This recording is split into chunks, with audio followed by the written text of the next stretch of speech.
सबको नमस्ते। Happy Makar Sankranti, happy Lohri to all. और आज मैं बात करूंगी लोहड़ी का। तो आपको पता है कि लोहड़ी का पर्व जो है वो 13 जनवरी को है।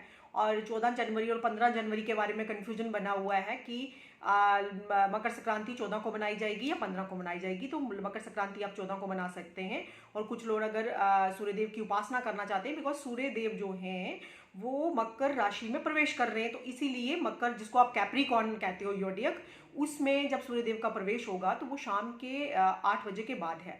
और जो पुण्यकाल दिन के 14 जनवरी को मध्य में ही शुरू हो जाएगा, जिसमें आप दान पुण्य जिसमें आप करते हैं। तो सूर्य देव का अपने पुत्र की राशि में आना, क्योंकि शनि देव को दो ही राशियां दी गई हैं, एक मकर राशि दी गई है और दूसरी कुंभ राशि। तो सूर्य देव जो है वो अपनी जो है वो मकर राशि में आ रहे हैं, तो मकर राशि उनके पुत्र की राशि है। और सूर्य देव की अपने पिता, सूर्य देव और शनिदेव की आपस में नहीं बनती। तो इसीलिए मैं आपको इसकी इम्पोर्टेंस बताना चाहती हूँ। आज तक आप मनाते आए हो मकर संक्रांति, क्या आपको पता है क्यों मनाई जाती है? 14 को मनाएं, 15 को मनाएं, 14 को मनाएं। खिचड़ी बनाते हो, आप दान पुण्य करते हो, सब कुछ देते हो, लेकिन इस दिन दान पुण्य का बहुत महत्व है। हजारों गुना हर माह में संक्रांति आती है, लेकिन इस संक्रांति में जप तप दान का फल 1000 गुना मिलता है। अब मकर से एक बार क्या हुआ कि यक्ष जो थे उन्होंने युधिष्ठिर जी से ये पूछा कि आप मुझे बताओ कि जब किसी इंसान की मृत्यु होती है तो सब रिलेशंस उसके यहाँ रहते हैं, बेटा बेटी, माँ बाप, पत्नी, सब कोई उसके साथ नहीं जाता, सब रिलेशंस यहीं रह जाते हैं। तो उसके साथ क्या जाता है? तो उन्होंने युधिष्ठिर जी ने यक्ष को क्या आंसर दिया कि जो व्यक्ति मर रहा है या जो मर जाएगा, उसके साथ क्या जाएगा? उसका दान पुण्य, जो उसका दान पुण्य उसने किया है ना, और उसकी अच्छाइयाँ और दान पुण्य ही उसके साथ एंड टाइम में उसके साथ जाता है। ये बात मैं आपको इसलिए कह रही हूँ क्योंकि आप दान करें अपनी समर्थ के अनुसार। अगर जो आप जितनी आपकी देने की शक्ति है, जितने आपके पास फाइनेंशियली आप साउंड हैं, उस हिसाब से दें। देखा देखी में दान ना करें। अगर आप दान देने के की इतनी आपकी वो नहीं है, तो आप जप करें, तप करें, स्नान करें नदियों में। गंगा जी सबसे पहले इसका रेलिवेंस क्या है मकर संक्रांति का?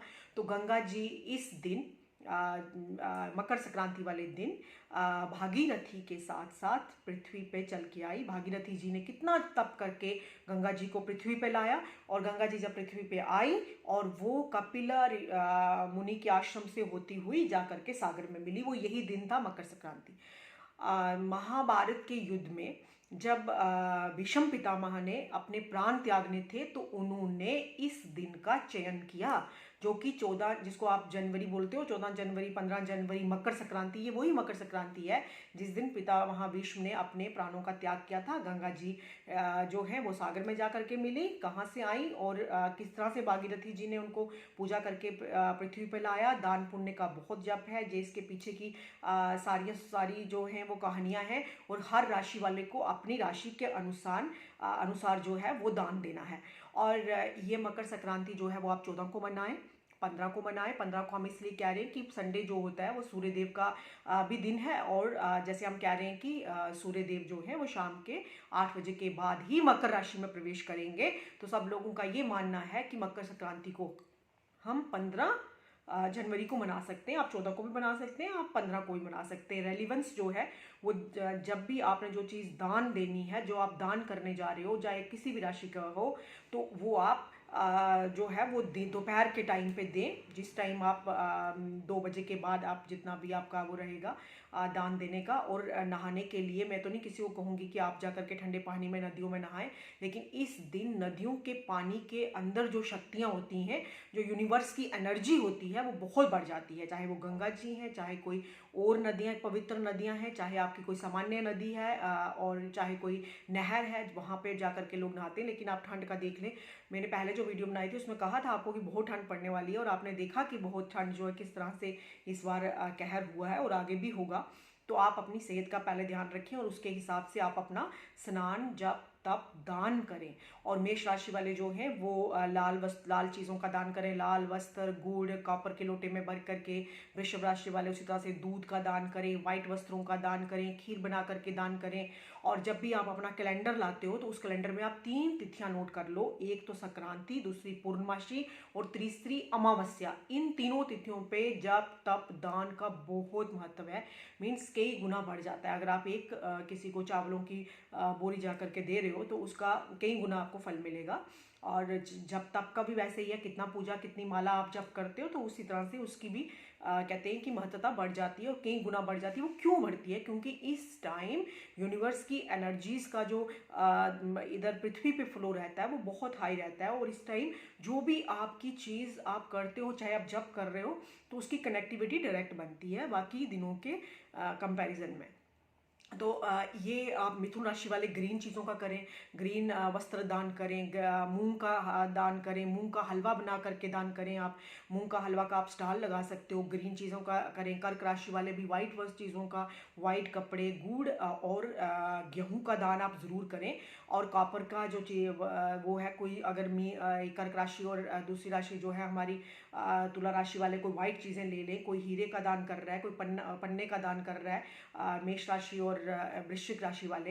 कन्या राशि वाले ग्रीन चीज़ों का दान करें, चाहे वो ग्रीन वस्त्र हैं, चाहे वो मूंग का हलवा है, चाहे चावल है, खिचड़ी है, कंबल का दान जो है वो आप ज़रूर करें। धनु राशि वाले येलो, धनु और मीन वाले जो हैं वो येलो चीज़ों का करें, क्योंकि उनके जो राशि के लॉर्ड हैं वो यूपिटर हैं, देवगुरु बृहस्पति हैं। और उसी के हिसाब से आप अपना अपना दान पुण्य जो है वो करें, और उससे आपको उतने गुना ही आपको पुण्य मिलेगा।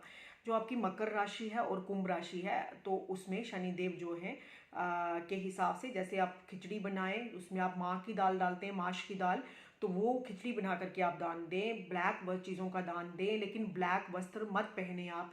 जिस दिन मकर संक्रांति आप मनाएंगे 14 को 15 को, उस दिन आप ब्लैक चीज़ें मत धारण करें।